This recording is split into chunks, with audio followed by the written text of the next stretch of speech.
familiar lah. Ya ke? Jumpa kat kedai runcit mana-mana kot. Ya ke? You kan pelakon ke? Tak pasti. Kenapa Kita nak tour rumah you boleh? tak boleh sebab hari ni ada hal. Besok boleh tak? Besok? Rushing ni. Okay, bye. Salam. Hai. Kita nak tengok boleh rumah you? Boleh. Okay. Jom masuk. Wah, cantiklah rumah you.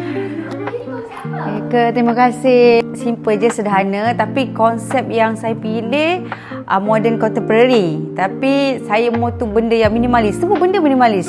Okey, sofa ni pun selesa. Sofa ni daripada Good Night. Okey, ini memang pilihan saya. Saya memang suka yang curvy. Dia ada orang suka L shape, ada curvy. Jadi saya pilih ni memang saya suka yang macam nak tengok TV, nak suka space yang besar. Langsir ni pun daripada Good Night.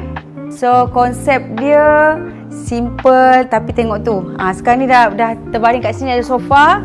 Dah malas boleh tekan pakai ni. Dan dia juga boleh tarik macam ni. Okey. Macam ni. And nanti dia akan buka sendiri. Okey.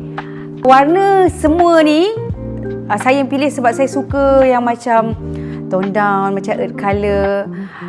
Okey, dia ada macam ni, dia dark sikit supaya boleh pop up sikit. So sebab tu sofa kita pilih macam colour yang lower sikit kan. Macam tu. Tapi pilih sendiri. Jom tengok. Okey, jom. Tapi saya baru je masuk, jadi banyaklah yang tak siap lagi. Jadi semuanya bersederhana je lah. Okey, macam sinki ni saya suka besar, senang nak basuh pinggan. Selesa lah nak buat kerja dekat dapur. Okey. Kat luar ni ada juga wet kitchen. Okey. Naik atas boleh? Saya kena fikir dulu ni. Ni sebenarnya ruangan ni saya belum lagi fully siapkan dia. Ini pun Good Night yang buatkan cantik-cantik untuk saya tau ni. Okey, space ni kita boleh buat ruangan solat. And then sofa seperti biasa. Sofa ni pun daripada Good Night.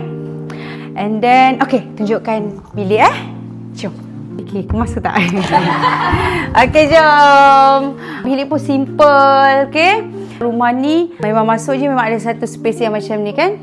Buat space yang macam rest, membaca ke, main handphone ke, nak berangan ke kat sini lah. Okey, yang ni paling best lah. Memang tempat kegemaran semua orang tidur. Tilam saya ni daripada Good Night. Bukan tilam je, bed frame pun daripada Good Night. Colour yang saya pilih macam biasalah, earth colour dan juga minimal lah.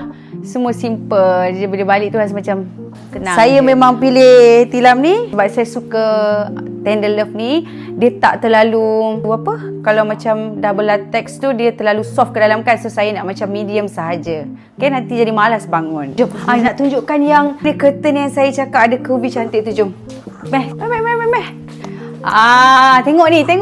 Saya suka. Ni saya memang suka. Saya memang excited tengok benda ni.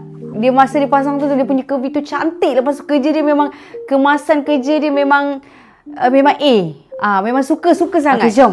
Okey, ini bilik yang satu lagi ni sama je keluasan dengan sebelah tu. Jadi ni bilik kalau guest datang ke, tapi kita pun belum fully siapkan lagi. So ada katil. Ni dia punya curtain macam ni.